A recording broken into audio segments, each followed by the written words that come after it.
Welcome to the session on mistake mastery, where I will share tools and tactics to help your students find and correct math errors. Hi, I'm Tyra from Algebra and Beyond. A little bit about me. I've been a teacher for over 15 years. I began as a business and computer teacher, and then I transitioned into math about 10 years ago.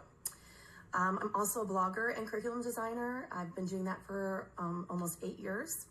I like to create resources for middle school and high school math teachers that are creative, comprehensive, and clear. So it's easy for teachers to implement and also great for students to connect knowledge with understanding. I'm excited about the session today, so let's get to it.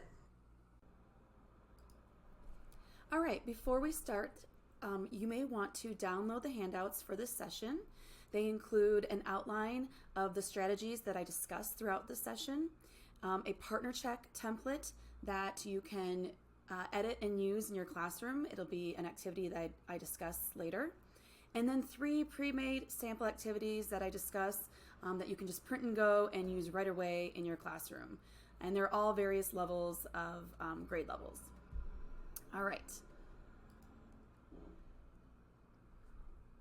One thing that is important for me as a teacher is to help my students learn how to problem solve on their own, especially when they make errors. It's easy for us as teachers to recognize that a problem is incorrect and show the student where they made the mistake. But it's so much more impactful for them to identify, analyze, and correct their mistakes on their own. Today, I will share with you 4 ways in which you can help your students do this efficiently, independently, collaboratively, and verbally. So for each method that I will discuss, I will share with you what didn't work for me and what does work for me. We're going to start with efficiently, and more specifically, methods that aren't time consuming. All right, so when I first started teaching, I was given a textbook and an answer key book. I'd teach a lesson, assign the homework, and then the next day I'd read off the answers to my students so they could mark which were incorrect. There were 2 problems that I ran into. Number 1, sometimes I'd have to repeat an answer because students weren't paying attention, I was going too fast, they got confused on which problem we were on, etc. The other problem I was running into by reading off the answers is if they got questions wrong, they wanted immediate feedback on why, which led into using precious class time of me going over several homework problems step by step. So of course, it's important for students to have this feedback, but for those students that those problems weren't incorrect, so they had them right, this was not a good use of their time. And most importantly, it was extremely time consuming and took away from the lesson that was planned for that day. Of course, another option is I could have collected all the homework, graded it myself, but at that time I was teaching 4 different preps and knew there was no way I could grade everything in time to give timely feedback. Therefore, I knew I had to change my methods in order for my class time with my students to be more efficient. The first thing I realized is my students need to see step by step how each problem was solved.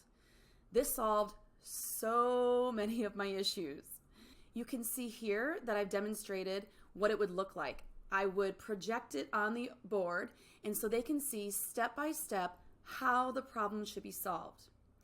It allowed them to easily identify their mistake, and it took up way less class time. I went from spending 30 minutes going over answers and reading them to students and then redoing the problems to 10 minutes or less on them checking their homework. And the key is you want to make sure that you have complete solutions for them to see. Now, how do you do this? All right, there are a couple ways. Obviously, you're going to find a way that you can project them on the board. And if you have a textbook with an answer key that has full solutions, you could use a document camera. You could also do the work yourself, scan and save it so then you can use it year after year. You can collaborate with other teachers and maybe you do an assignment, they do an assignment, and then you share and scan and save that way. Or you can scan and save some of your students' work. So if you have work from them and they don't mind, they've used it, they're done with it maybe at the end of the year, you can just go ahead and scan theirs, block out their name, and use theirs as the answer key. There's different ways you can do this, but I highly recommend. This saves so much of your time, your class time, and so you don't have to grade all the assignments. And most importantly, the students will then be able to quickly see the mistake they made and catch their error and know how they can improve for next time.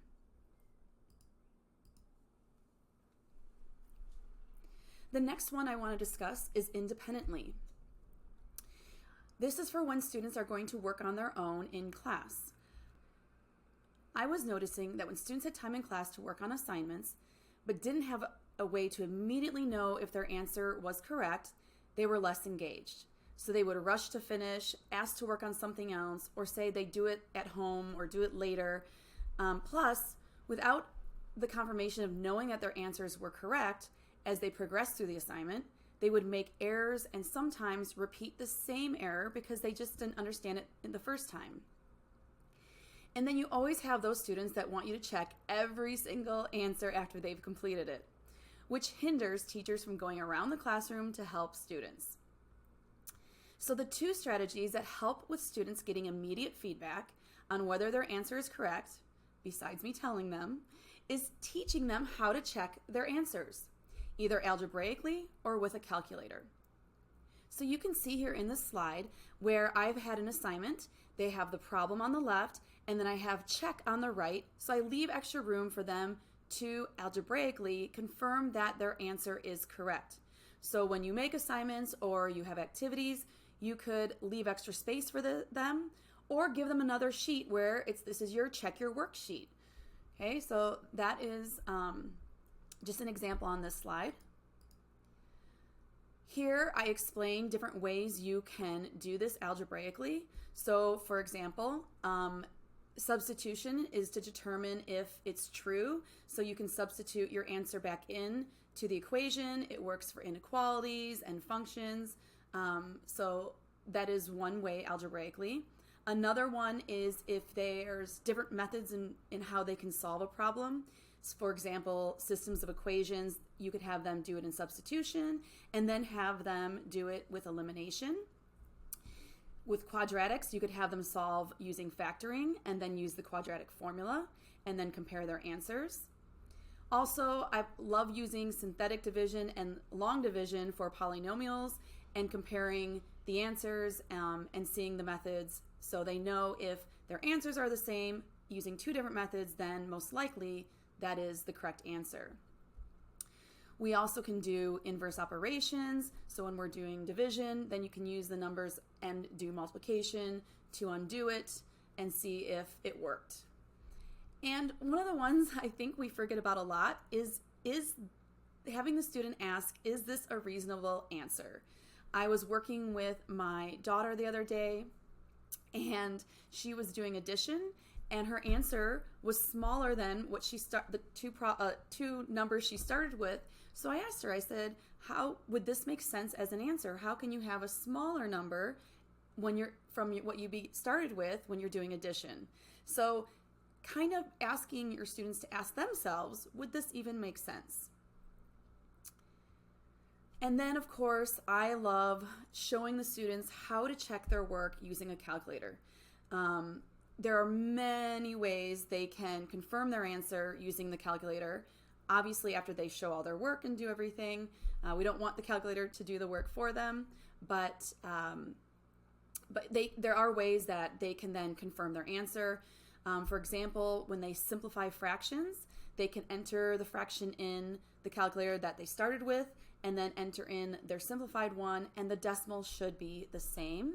And then vice versa. There's ways on the calculator to also say, I want this fraction written as a decimal or this decimal written as a fraction. And also you can see in the image in this slide, radicals. I love teaching my students when they simplify radicals to enter it into the calculator, the original, see what that decimal looks like, and then their simplified one, see what that decimal looks like. And if they match, then they know they simplified it properly. Another way is when you're teaching students to graph, maybe they're doing it by hand, then have them put it in the calculator, and make sure the graphs match. All right. Also, one that we don't always think about is equations. And really, any equation is a systems of equations. So on the next slide, I'm going to show you an example of what I mean. All right, so you can see here that I have a little handout that says multi-step equations. And really, a multi-step equations, specifically this one is linear, would be like a systems of equations that your students do. So they solve it algebraically, as you can see that's done, and then they can go to their calculator, and I'm going to show you on the calculator right here. I'm going to play this for you. You can see that in Y1, you'll put the left side of the equation. And then on Y2, you'll put the right side of the equation. And once you have that in there, you'll see in a second, we're going to graph like you would for systems of equation. And if you can't see it, then you'll teach your student how to adjust the window so they can see where the intersection is. That's what they're looking for. And maybe even the scale, as you can see. All right, so now we see the intersection point. Now we're going to do second trace, find the intersection, which is number 5. And you're going to follow the steps of entering the first curve, enter for the second curve, and then on the bottom, it's going to tell you what x equals. And it'll say x equals -1, which confirms the answer that they had. And you can use this for any equation. You can do it for quadratics, radicals, exponentials, logarithmics, polynomials, rationals, any type of equation, one-step equations, it doesn't matter. You put the left side in, y1, and the right side in, y2, and find that intersection. All right, I have included this handout this sheet in the handouts, as well as a blank one, so you can enter any equation that you'd like.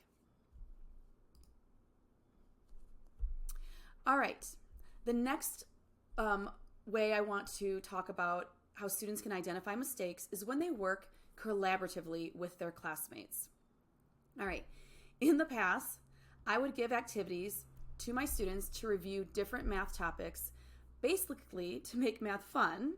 However, if the activity required me to check each group's work as they were working through the activity, I wasn't able to walk around and help the students that really needed the extra assistance. Also, I despise activities that facilitate one student or students doing more than the rest of the group. Therefore, I sought out activities that were self-checking in nature and can be done with a partner or in small groups. This allowed the students to move at their own pace. Now you may be thinking, as you can see I said, what does work is self-checking activities. So you're thinking, wait a second, wouldn't that be individual? That's not always the case. I prefer to use self-check activities with partners or even in small groups to create discussions. And I'm going to show you in the next slide what I mean by that.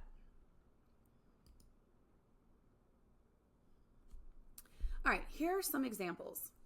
So the first one I have demonstrated here is Google Sheets, and it's the one right here. And you can see that the student enters in the answer, and it will be green if it's correct and red if it's not correct. Now, I've never made any of these Google Sheets, but I've seen them everywhere, and I've used them in my classroom. And I like when students work together because if it's incorrect, then they start discussing why. What did we do wrong? Let's recalculate this.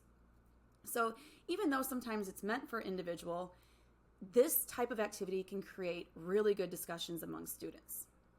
Another one that I really like is the one right here, matching answers. And you can do this for partners or groups. I have included a template in the handouts for the partner check. And so that's the one that's in the pink and blue right there, where you're going to have the students each do their own problem, but their answers should match. So if they're finding slope, they're doing two different ones that are problems to find slope, but their answers will be the same.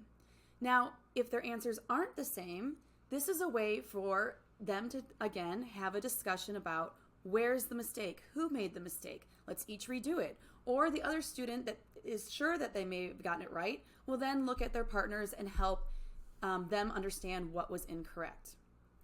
Again, really focusing on having those conversations. Another one is having games that have answers already included. That could be examples. I'll talk about this one in a minute, is Battleship. The other ones I've used are Tic-Tac-Toe. I've also used Connect 4.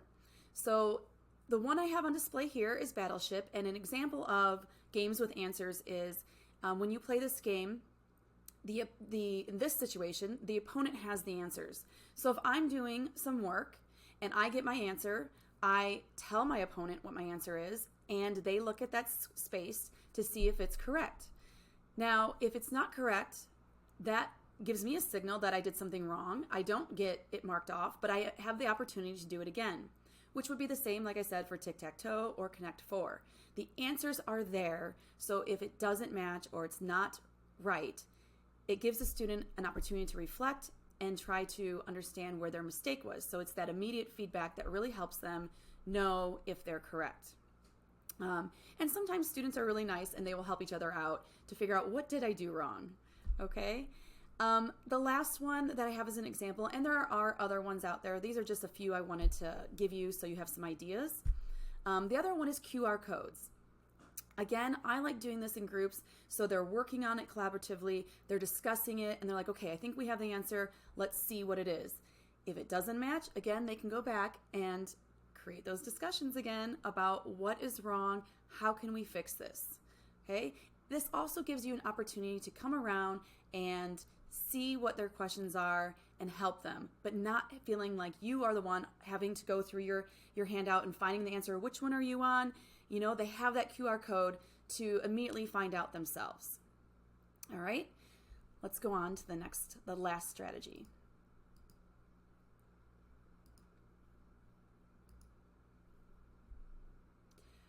All right, the last scenario is how students can communicate what they are doing. When students only know the steps but don't understand it, they can easily make mistakes. One of my favorite videos is about the backwards bicycle. It clearly demonstrates how the knowledge of what to do doesn't necessarily mean you understand it.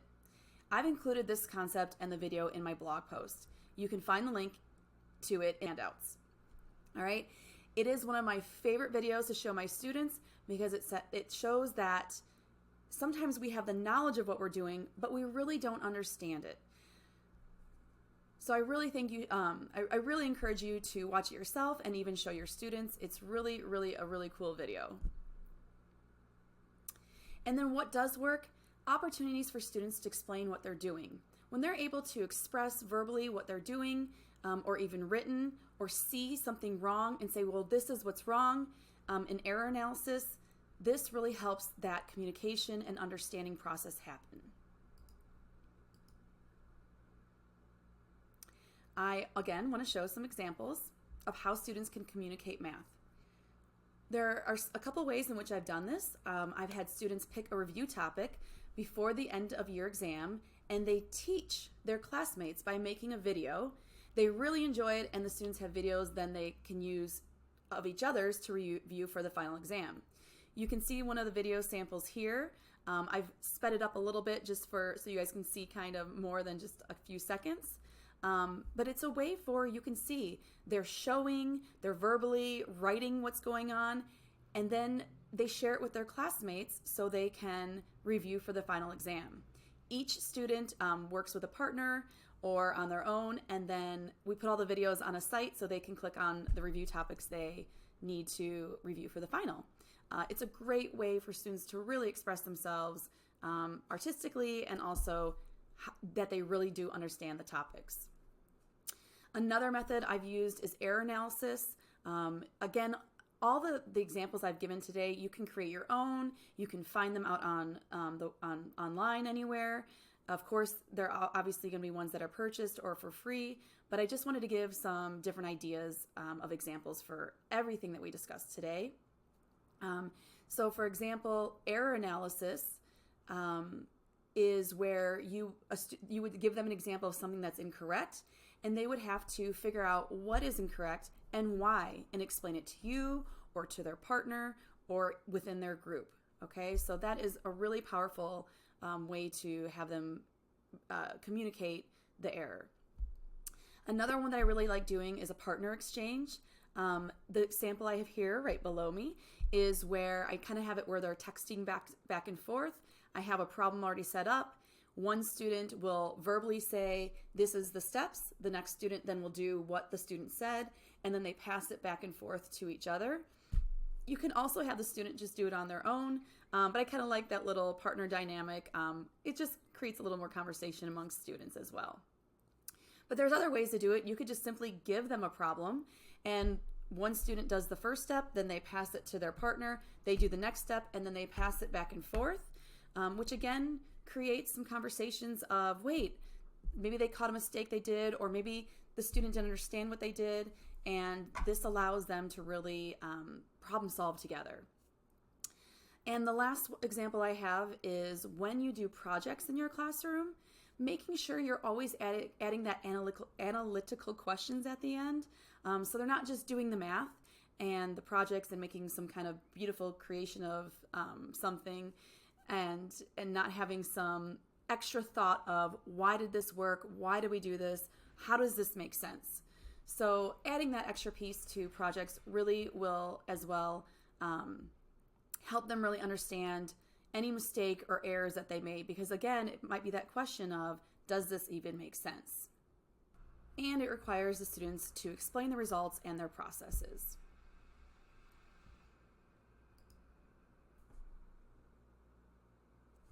Thank you so much for watching this session today. I hope you learned some new strategies of how to help your students identify errors, problem solve the mistake that was made, and correct it.